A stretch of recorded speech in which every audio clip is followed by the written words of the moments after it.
welcome to Weekly Lift. I am Latoya Logan, and we are back with our final episode in our 8-week wellness series. Today, we are focusing on sexual wellness. Now, I know some of you heard that and you thought we're going to talk about sex. And I'm sorry to disappoint, but we really aren't going to talk about sex directly. But we are going to talk about everything that impacts your sexual wellness. Now, I know that sexual wellness gets kind of reduced to the act of sexual intercourse, but we're going to talk about intimacy, trust, vulnerability, all the things that improves your sexual wellness, your sexual health, and your sexual interactions with others. So I love to start with a grounding definition. And for the purposes of this wellness series, we're going to define sexual wellness as a broad concept that encompasses physical, emotional, psychological aspects of one's sexual health. It goes beyond sex and includes communication, consent, and overall satisfaction. So I know you're thinking, how do I get to a place of satisfaction in my sexual wellness practice? And you may think that has a lot to do with in the moment, when in reality, it has so much to do with everything that happens before that moment. So it starts with number one, physical health. Getting tested, understanding what's going on with your body, understanding how your body actually functions sexually is definitely going to improve your outcomes. Why? Because when you feel very confident in the body that you have, then you can be more open to engaging with others and allowing others to engage back with your body. The second aspect is emotional well-being. So thinking about how are you utilizing sex or intimacy in your relationship? Is it a distraction tool? Is it used because you feel like this is what gives you value? Is it a part of what you think you have to do? Because that definitely is going to change the dynamics of how you enjoy it, what you're communicating, and what you're willing to do with your partner. The fourth area is communication. So I work with a lot of clients, and often they have issues, particularly when I'm working with couples, with intimacy. Instead of using intimacy, they say sex. We're not having enough sex. It's not what I want it to be, all these different things. And I always ask them, how are you communicating to your partner what you need? And they will say things like, well, I told them what I like. And I said, that's very different than what you need. What do you need in this exchange? Is it this person understanding your desires, understanding your boundaries, understanding what expectations you have for one another? What do you want your partner to do for you, and what are you willing to do for your partner? And then the last, and this is a very vital area because we're seeing obviously a lot of issues around consent. And I know that this kind of, for some people, they're like, I gotta talk about consent before I engage in sexual activity. Yes, you do. Yes, you do. And not only do you have to talk about consent at the top before anything happens, you have to, over the course of what you're doing, make sure that this is what the person continues to want and is willing to do. So consent is that you're asking your partner, do they really say yes to what you want? And are they free of feeling threatened or feeling like you're going to leave them or feeling that you might take something away? Are they of clear mind where substances are not playing an issue? And do they really understand fully what you are asking them to do? Consent is something that is just a part of a healthy sexual relationship, because when a person feels violated, even when you may be saying, well, but we've done this before. When a person feels violated, it changes the dynamic of how they're going to engage sexually with you, but in all aspects of the relationship. So you have to ask for consent, and you also have to give consent. Your body is your body, and you have a right at any moment to change course, to say no, or to say, nah, not that. And if the partner that you're with is not respectful of that, then that's a clear indicator that you are in an unhealthy relationship that is definitely going to have maybe some consequences on your mental health and your emotional well-being. So I often talk about the role of safety in healthy relationships. And when I mention safety to my clients who are all males, they often say things like, well, I'm not worried about anything happening. And I understand that response because we often talk about safety in sexual wellness and sexual relationships just being a physical safety, when in fact, emotional safety, psychological safety is just as important. Do I feel safe to say that makes me uncomfortable? Do I feel safe to say I'm not ready for that? Or do I feel safe to say these are all the things I want us to do? Safety is a feeling, it isn't a fact. So a person can be safe or in a safe relationship with you, but may not feel that way due to their histories, due to triggers that they have that we don't quite understand, a whole host of reasons. But at the end of the day, what's most vital is that we're thinking about how do we help our partners develop a sense of safety in the relationship. So sexual wellness can be like very difficult to communicate about, very difficult to talk about, because in some regards, the expectation is that every human being just knows what to do. And of course, we know that that's not true, which is why education is so important. But education, not just around reproductive health, but education on how to communicate, how to engage, how to really understand what's going on with your body so that you can achieve sexual wellness. So the first thing is to think about what are barriers to that. And at the top of the list is an emotional disconnect. There are some people, based on their experiences, based on what they've witnessed, what they've been exposed to, who just see sex as an act, a thing to do. And they disconnect for a whole host of reasons. It could be a trust issue. Just do what you're going to do and let's just be done with it. It could be unresolved emotional issues that they have with their partner. So something is bothering them. They don't know how to quite bring it up. And that impacts their desire to want to engage sexually, but they feel they have to. It could be past traumas, which is very common. Sexual assault and sexual abuse in childhood, unfortunately, is far too common, and it does impact our perception of what is intimacy, what is sex, what we should be doing, but more importantly, do we have a right to set expectations, limitations, and boundaries around our sexual behavior? So experiences of sexual abuse can lead a person to treat sex as a transactional act where, okay, I'm going to do this for you if you're going to give something back to me, or I'm going to do this for you because I believe this will allow me to have something else. It becomes an exchange as opposed to two people engaging in a consensual, mutually stimulating experience.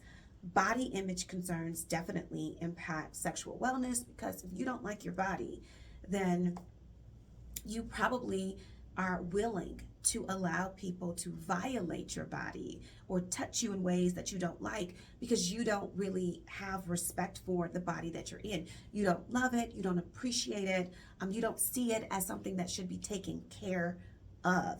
And so dealing with body image issues is also important, but it requires a conversation with your partner. You have to tell your partner what parts of your body causes distress to you or makes you feel insecure so that you can work through those instead of pulling back. Medication and substance use. I understand that we in America have a drinking culture, which means so much of the sexual activity we're engaging in is under the influence of substances, whether it's alcohol, recreational drug use, and to some degree, medication. There are lots of people who are taking medications that can impact how they're engaging in their sexual relationship. So talking about medications is important. So we see how, of course, alcohol and recreational drugs can kind of numb your understanding of what's going on, whereas antidepressants could take your sexual desire away or minimize the pleasure that you are experiencing. So talking to your partner about what medications you are on, talking to your partner about what medical issues you may have. Someone who is diabetic may have to take a medication that may literally rob them of their sexual libido. They're not interested in sex at this time, not because they don't care about you, that they don't want you. It's just physiologically something is going on that is impacting their desire. And then finally, cultural and religious beliefs plays a huge role in how we think about sex, how we think about intimacy, who we think has a right to say what happens or doesn't happen, even if pleasure is appropriate for you. So understanding your partner's culture, understanding your own culture. Why do you think the way you think about sex or intimacy, or about the exchange, or about foreplay or different acts that may take place during sex? If it is a cultural or religious belief system that is influencing what you choose to do or not do, then that's not something that's going to resolve itself just by ignoring it. It can only be addressed if you're talking to your partner about it, and then the two of you are coming to some mutual understanding about what's the best way for the two of you to engage, to make sure that we're respecting and lifting those cultural and religious beliefs, but also that we're not limiting the intimacy between the two people.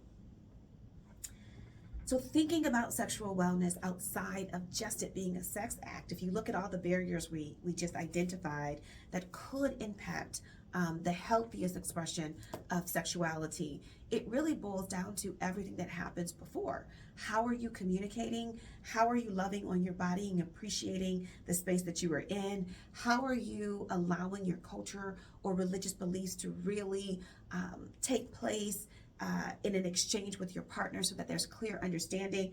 How are we dealing with past traumas so that we can really understand that we don't have to bring that trauma into this exchange, but that we know in this moment we're not being violated as well. So a holistic approach is really key to improving sexual wellness.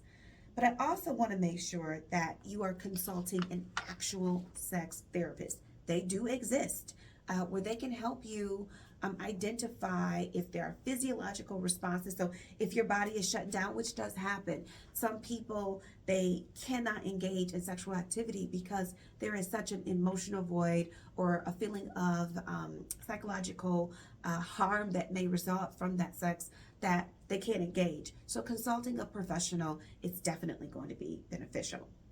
So ways to improve your overall sexual wellness through interactions and intimacy is to kind of change the way you think about it. I know that we have been taught that the best thing about engaging in sexual intercourse or sexual intimacy with a partner is the end result, an orgasm. But I don't really think that that's true. And in fact, that can hinder your sexual wellness because the pressure is there that this has to happen. So I'm going to give you a couple tips that I think might just improve the interactions that you're having with your partner. The first thing is focus on the sensations, not the appearances. Don't worry about what looks like what, if the light is on. You know, sometimes if you're sweaty, you might go, God, don't touch me. Think more about what is happening, what is being stimulated physically for you, what is being stimulated emotionally for you, what feels really good in this moment. And you might find that it has nothing to do with the touch. It has everything to do with the energy that you and your partner are producing. The second thing is to educate yourself about what you like. Yes, masturbation is critical. You have to understand how your body responds.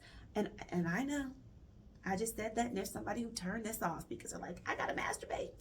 I'm not saying you have to do anything. What I'm suggesting is love your body. Get to know your body. Spend some time with you, just providing different sensations to your own body to see what really feels good, so that when you are with your partner, you can clearly say, you know, this is something I really enjoy. And I'd like to try that with you. And then finally, focus on the pleasure, not the performance. I get it. There is a goal you're trying to reach. However, you will not reach that goal because mentally you will begin to block out the pleasure if you're so focused on you have to do something or you have to achieve something. So instead, slow it down, concentrate less on the outcome and more on the connection. Look at your partner, feel yourself, think about how you're feeling as your partner is touching you. Think about the pleasure of the experience and not so much what performance, what do you have to do. And while pornography can be an assistance to helping people deal with some insecurities or just, becoming more familiar with the array and openness necessary for sexual engagement, pornography can also distort what would be healthy interactions and healthy expressions, and often reinforces self-degradation or inappropriate experiences that might trigger past trauma. So you can utilize it to the point where it serves your interest. And when it doesn't, take a step back and say, you know what, that's not what I want to do. So I hope the key takeaways from this episode is, number one, make sure physically you know what's going on, get tested, know how your body feels and responds, know what you enjoy. Number two, communicate about any past traumas that could negatively impact your sexual health and engagement, that could impact your sexual desire and result in emotional disconnect. Number three, focus on loving your body for all that it does, and knowing that the person that is right there with you loves it too. And then finally, focus on the pleasure and the sensation, not the performance or the outcomes. The connection is what is key. And as long as you are focused on building that and strengthening that through safety, consent, and mutual pleasure, then the outcomes are going to be beneficial. I hope this series as a whole has been beneficial for you. I hope that you are utilizing these tips. Stay tuned, because on our website, projectliftconsulting.com, all 8 wellness ebooks will be available for download for you to utilize. So take good care of yourself, and don't forget, to give yourself a lift.